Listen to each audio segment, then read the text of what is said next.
X-H1. Boy, what a great camera this has been so far. But I'm going to let you know how I felt about it along the way. I've had a journey of about 6 months with it.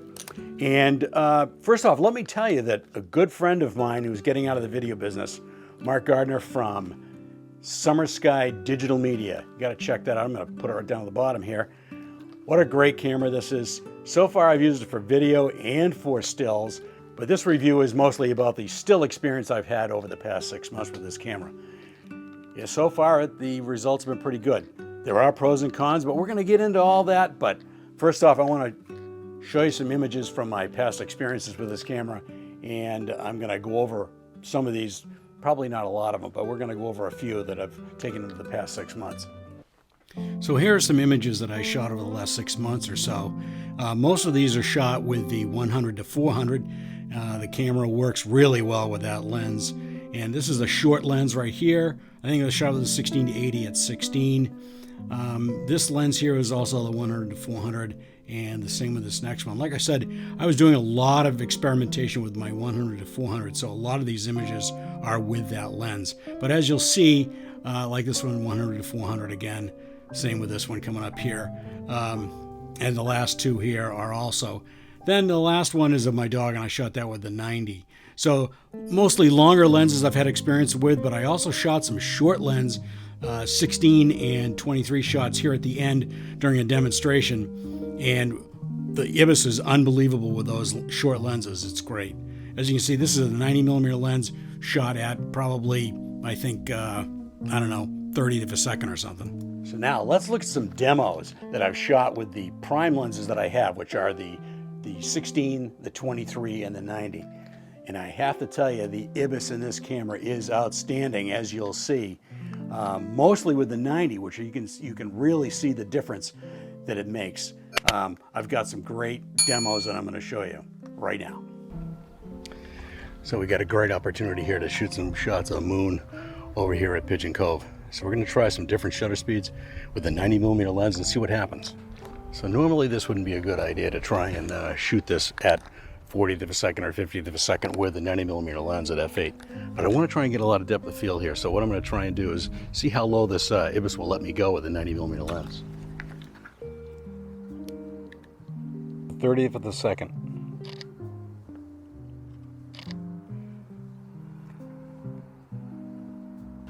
I'm focused on that boat that's closest here. Not closest, but right over there in the middle.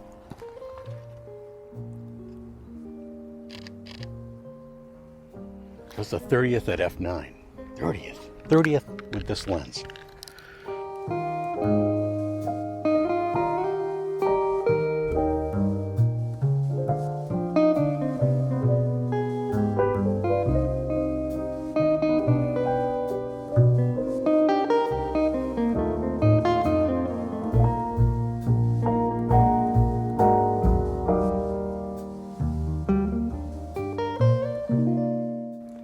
Light's getting lower.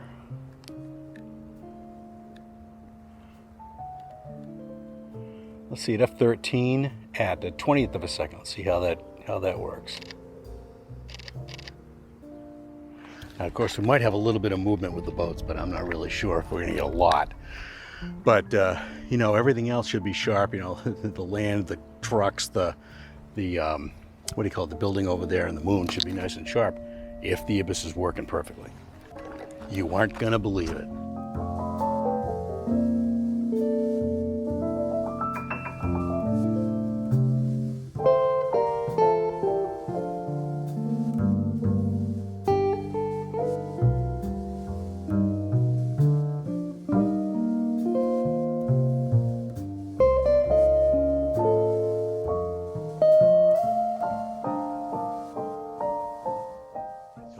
Now I'm going to switch over to shooting with some shorter lenses. See if I can get moving. We'll get some flags over here that are moving around, so maybe we can hopefully get a little bit of movement out of that, and everything else still. We'll see what happens. Now I'm going to try a real close up here of the flag and the moon in the picture.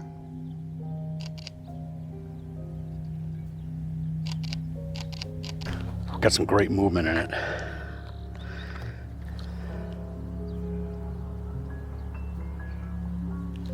Boy, that should be great. Shutter speeds are getting pretty low, and it's pretty hard for me to carry the depth of field from here to here without stacking a bit, because this is only a 16 millimeter or a 24 millimeter equivalent 35.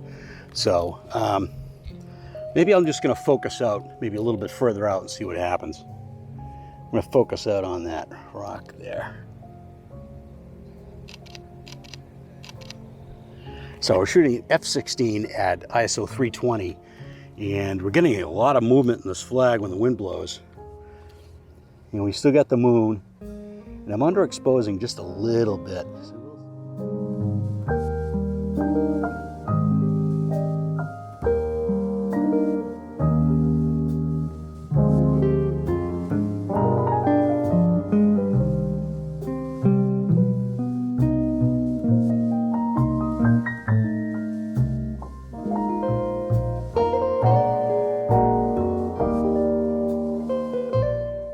So we got some really cool results with the 16 millimeter lens, shooting down as low as a quarter of a second.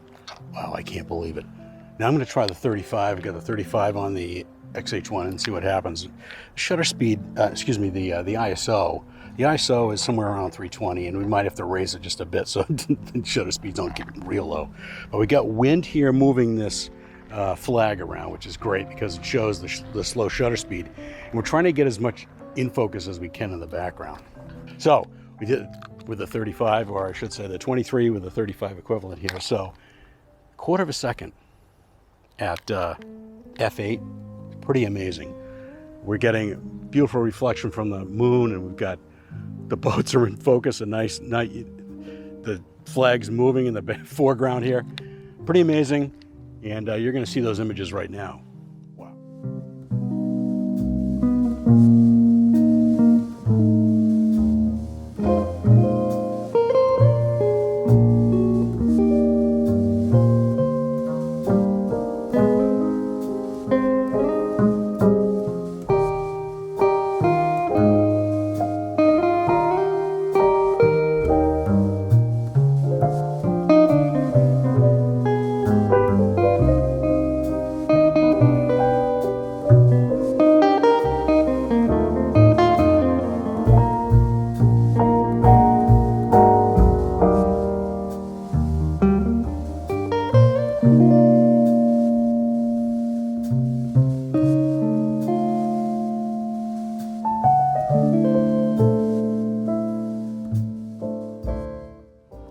Boy, what an incredible night we've had here.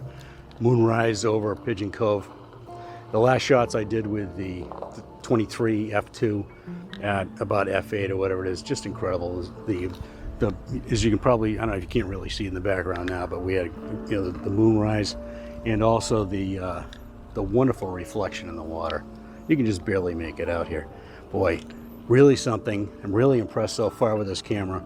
And I'm glad I got a chance to talk with you folks about how this camera performs at low shutter speeds, because these situations, when you're out traveling, they come up all the time. You don't have a tripod handy, and boy, if you can make shots like this without having to worry about a tripod, boy, that's great. It's an absolutely amazing way to use this camera. Shows slow shutter speeds, high f-stops, try to get everything in focus if you can. And I think it worked out quite well. Of course, kind of using the same subject, but this was just for demonstration purposes, and we were lucky enough to get that moon to come up like that. Why? Boy, I'm excited about it. I think the image is going to be great. So here are the pros and cons of the Fujifilm X-H1. On the pro side, the shutter is very quiet. It's a light touch shutter. It's awesome. The ability to change the IBIS to continuous or single shot is an outstanding plus. It's got outstanding image quality. The IBIS itself is unbelievable. The autofocus is very good. It's not as fast as the X-T3, but it's still very good. It's a weather sealed unit. The top LCD is a nice touch to add to it, and the EVF is awesome. Now the cons on the other side, there are some cons. The battery life, as usual, is terrible. The battery grip that goes with it is needed for extended battery life, 11 frames per second, boost mode, the headphone jack, better blackout period. And that's just a few things. Then also it's a larger, heavier body. It's also cropped for 4K video, which I didn't really like that much. And the raw buffer fills up very quickly. Just some interesting things, but honestly, overall, it's a great camera. Well, that's it for my ultimate user review of the Fuji X-H1. Boy, I got to tell you, I really like it. It's a great camera, and I've used it in a number of situations, and so far it hasn't failed me at all. I really enjoy it. The IBIS in it is outstanding, and when you're using it with lenses that have OIS in it, boy, it's really good. You can shoot really low shutter speeds. I mean, that's kind of a specialized thing, but if you're out shooting and you want to keep your ISO low and you don't want to pick it up real high, then hey, why not shoot with an OIS that you can shoot with wide angle lenses down to you know, 1/4 of a second or whatever it is, or you can shoot with my like I can shoot with my 90 down to a 15th or even an 1/8 probably. It's really well worth it. Here, let me play the shutter for you. Boy, this thing is really silent. You hear it? Wow, that's amazing. It's also very soft shutter too. I know that Bill Fortney, he really likes this camera a lot, and that's one of the features that he loves the most about it is this shutter, because this shutter is so much more different than the X-T3 and the X-T2 and the X-T1, of course. But that's it for my review. I hope you liked it. Please subscribe, give me a like, give me a comment. That would be awesome. That's it for this week, and we'll catch you next time.